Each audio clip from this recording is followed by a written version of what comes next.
I cannot wait for this interview. Country legend Glen Campbell is set to release a new album, but of course he'll always be our rhinestone cowboy. Like a rhinestone cowboy. The 81-year-old rhinestone cowboy, as you probably know, is in the final stages of Alzheimer's disease, but fans of his music can hear new music as Campbell says adios to his fans.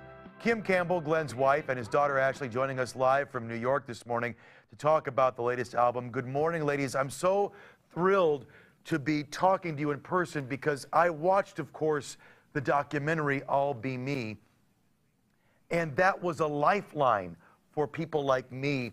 My mom has Alzheimer's and is in the final stages.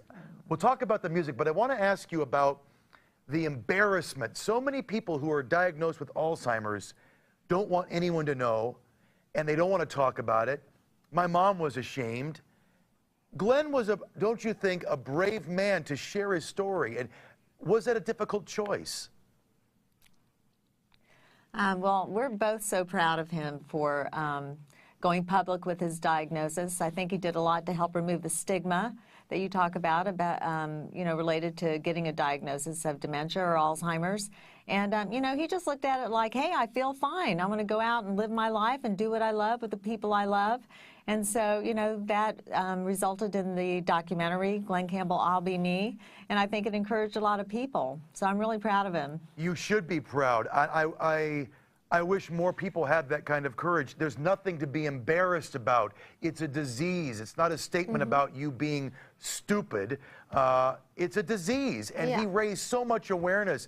And it's a heartfelt struggle too. We watched as he, struggled with the lyrics. And this last album, how difficult was it to produce this album? The producer, Carl Jackson, who's my godfather actually, and my dad's band member for many, many years, we picked the songs all together, and, they were just songs that have been my dad's favorites for years and years, and he's always wanted to record them. So Carl kind of laid down basic tracks, and then, my dad did some vocals whenever he had time, and it was a very relaxed and fun situation. And it's what he does best. I do want to ask how Glen is doing now. How has the disease progressed? How's he doing? Well, he's in the late stages of the disease, but those stages go on for years and years. It is the long adios, if you will. It's called the long goodbye. But he's cheerful, he's content. And he has lost his ability to communicate verbally. He has aphasia, so he doesn't understand, anything anyone says to him. But he's in his own little world, and he's happy, and I'm just so thankful. I'm thankful, too. And I also want to salute both of you as caregivers.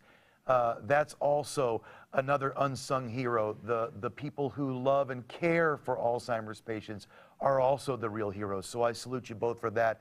And my heart straight line to yours. Thank you so much. I know exactly what you two have been through. And my whole family thanks you for what you've done. Thank you. I started a website called careliving.org to encourage caregivers. So I hope everybody will check that out. You know I will. The album is called Adios. You need to buy it today. It's available. You can do it online as well. And if you haven't seen the documentary yet, get that on Netflix and watch it. A beautiful, beautiful documentary. Thank you, ladies.